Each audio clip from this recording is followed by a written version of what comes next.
Rod Stewart there with Handbags and Glad Rags, and I think that was that the original? No, I don't think it was actually, because I think Chris Farlow did a version of that as well.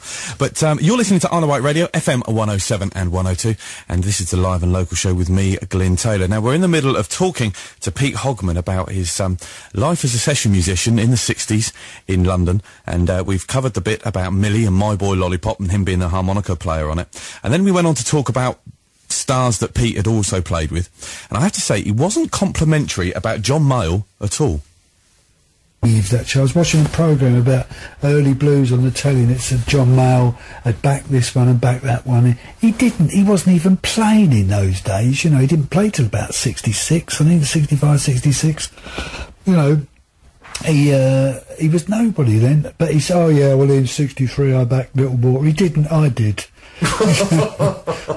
Believe me, it was the highlight of my musical life to back Little Water. I'm sure it was. And then Sonny Boy Williamson, another one.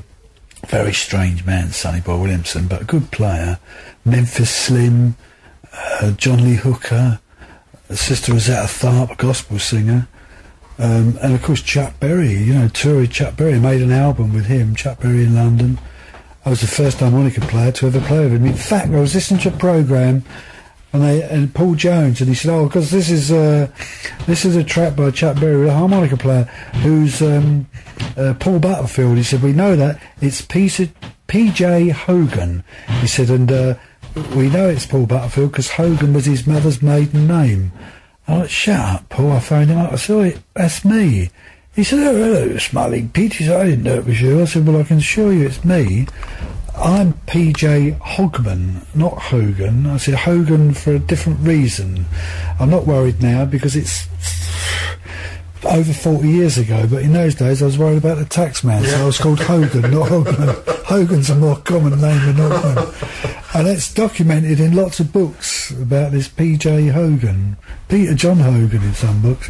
Played harmonica. I said, that's me. He said, well, I thought that was Paul Butterfield. I said, why would it be Paul Butterfield?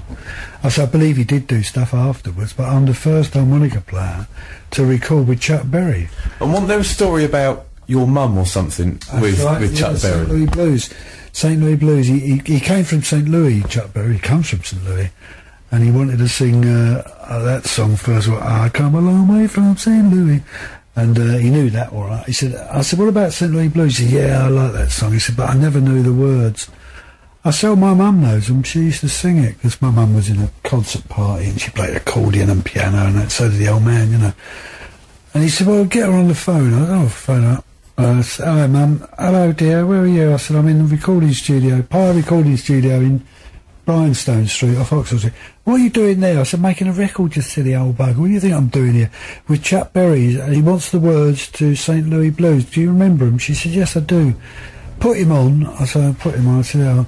She said, oh, hello, Mr. Berry. She said, what do you want, dear? And he said, I like the words to St. Louis Blues.